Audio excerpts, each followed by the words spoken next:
Hey everybody, this is Mr. Storm, and in this video we are going to learn how to add links and images to our websites.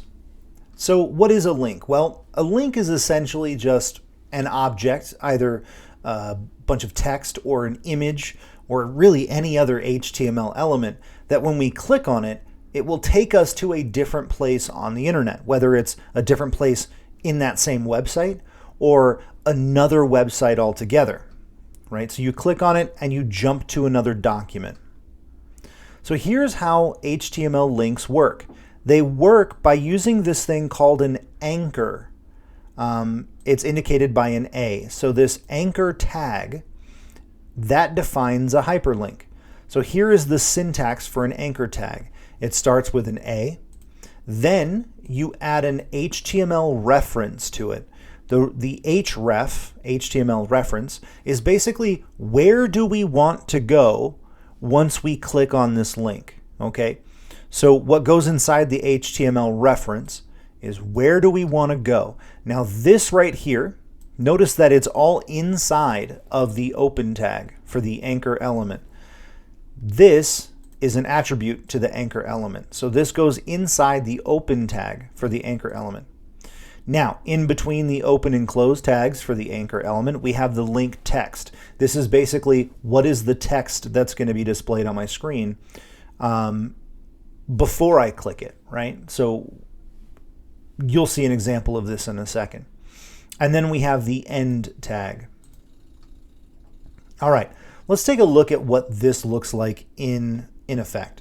So we have an open tag here, the anchor element, that's the open tag. Inside, we have an href to https://www.w3schools.com/. That's in between some quotes. The quotes are important. Don't forget the quotes. And then in between the open tag and the close tag, we have visit w3schools.com. So let's take a look at what that looks like on the screen. So we can see that we have a link here. Now notice that the link is purple. That's because I have clicked this link before at some point, at one point when I was going through this lesson or maybe just doing this for myself, I've clicked this link before. Normally links that have not been clicked show up as blue first, then red as you are clicking them, and then purple if you've clicked them before. So notice that I'm holding down the left mouse click and it's turning it red. When I let go, it'll take me to w3schools.com. Okay. So there are a couple of ways in which we can open the new page. Sometimes when you click a link, you want that page to open in the same page that we're on, meaning I want to replace the content that's on the page with the new page, right? Sometimes though, I want to click the link and I want it to open a new tab and go to a different tab. So that way I keep the page that I'm on, but it opens my new content in a different tab. Well, in order to specify which of those you want to have happen, you need to indicate it. You need to indicate your choice in a target attribute. So the target attribute specifies where to open the linked document. So a target self is the default value. So if you don't set a target, then this is the default, and it opens the document in the same window or tab as it was clicked, meaning it replaces the tab that you currently have open with the new content. But a target blank will open the document in a new window or tab. So it'll open it in a different window or tab. So here's how that would work. So this is the same link as before. The only difference is we have a target blank attribute attached to it. So when I click that, notice that it created a new tab, right? This is still there. It created a new tab up here and took me to the website. Okay. Oh, that's images. All right, let's talk about absolute URLs versus relative URLs. Now, URL stands for Universal Resource Locator. These can be online, or we can be referencing something that exists on our computer. All right, so an absolute URL is referencing something online, meaning it has this HTTPS or HTTP in front of it, and it's, it has a web address, and we're going to actually click it and go to the internet. Down here we have a relative URL. This is a file that exists on my computer. Now, if you want someone to download a file, you can link to that file, and when they click it, they will download that file on their computer. That file must be in the same folder or the same directory as your web page. Okay, I'm going to repeat that again. It has to be in the same folder or directory as your web page, because your web page is going to say, all right, we're looking for something called htmlimages.asp. It's going to look in the files, or it's going to look at the files around it, meaning the files that are in the same directory, and it's going to look for specifically htmlimages.asp. If it can't find it, then it's going to give up, and it's going to say, hey, this link doesn't go anywhere, right? So you must designate. You must say, hey, I want it to either go through a specific file path to find the file, or you have to put the file in the same folder, or it won't work. We're going to talk more about this when we get to images. We can also use images as a link. This we're going to talk about a lot more, so I'm going to ignore that. We can link to an email address, and when you click that, it'll open up the user's default email program so it can send an email.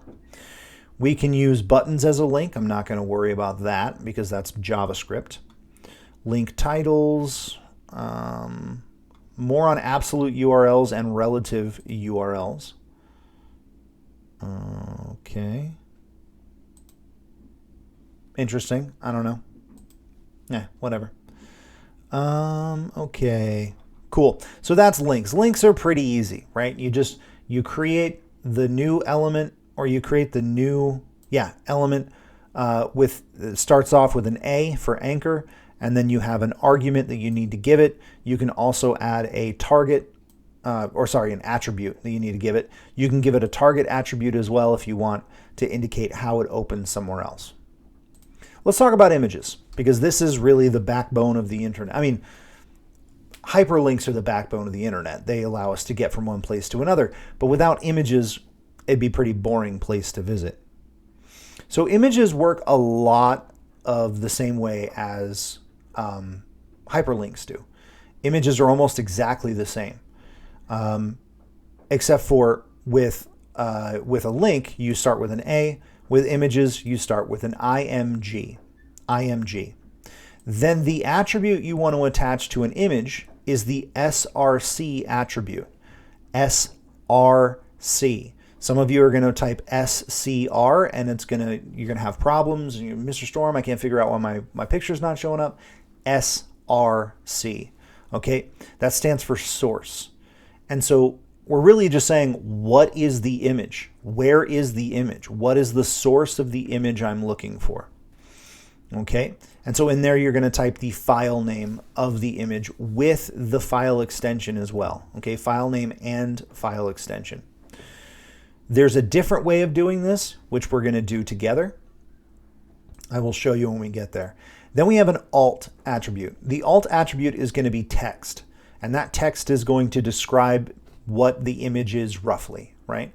This alt attribute is important because if someone is using the internet, but they're blind and they're using a screen reader, they need to be able to, this alt text essentially tells them what the picture is. So we always want an alt text. Let's see. So the SRC attribute. Remember, we can use relative. We can use relative links, or we can use images that are online. And I'm going to show you how to do that when we get into the assignment itself. Okay. Alt attribute uses alternate text for an image. If the browser can't find the image, it will display the alt attribute. So it'll display the value of the alt attribute. That way, your users know kind of what was supposed to be there, even if it doesn't load. Let's talk about width and height. Width and height are extremely important in images, because if you bring an image in and you don't specify width and height, then they will basically conform to the container that they're in. Meaning if I bring in an image and it's 2,000 pixels wide, then it's going to go to 2,000 pixels wide if I do not contain it. So if we set a style attribute and we say width : 500 pixels, or we can do it like this. This is my preferred method. We can say width equals 500, height equals 600. So we can specify width and height separately. That's my preferred method of doing it. You can tell your image how big it needs to be on the page. Now this is really important if we want to have a consistent size for all of the elements that we have. Now look, on the note it says always specify the width and height of an image. If width and height are not specified, the page might flicker while the image loads. That's a helpful tip. All right. Okay, let's say we have images in another folder. Let's say we've created a pics folder for all the images on our website, or an images folder for all the images on our website. That images folder, again, needs to be in the same directory or the same folder as your index.html file. And then you can specify by saying, hey, /, meaning go into a file. The file we're going to go into is images. And then inside of the images file, we're going to look for the picture, right? So you can create a relative link to that picture. But what we are going to do for this project, at least, and for the next, little while, is we are going to use absolute links to images that we find on the internet. Because all the images you're going to use for this project are findable on the internet. I'm going to show you what I mean. But you can go to the internet and you can copy and paste the relative, or not relative, but absolute link to that image. And as long as that website continues to host that image, then that image will pop up on your website as well.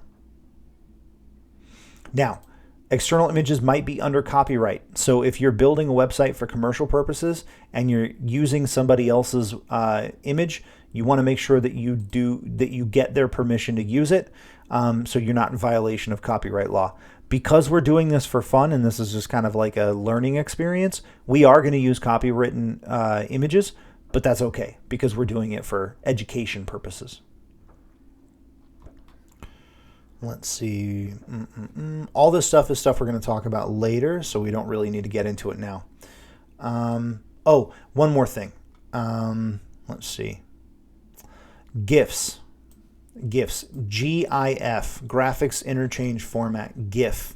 Now, some people pronounce this GIF. They are wrong, in my opinion. I pronounce it GIF. So, GIFs are animated images. You can actually bring them in the same exact way as you do regular images. You just specify a source, give it the file, and then designate an alt, set the height and width. It's the same thing, okay? So GIFs work as well. All right. Oh, there are some file types that will not work. So I believe, I don't even want to list any off the top of my head because they're so rare. But if for some reason you're trying to add an image to your website and it just will not add to your website, it's not working, maybe try a different file type. Try a different image with a different file type and see if that's maybe your issue. Okay, that's it for me. I'm going to let you guys go ahead and get started on the project, take the quiz, and then work on adding this stuff to your website. Okay, let me know if you have any questions.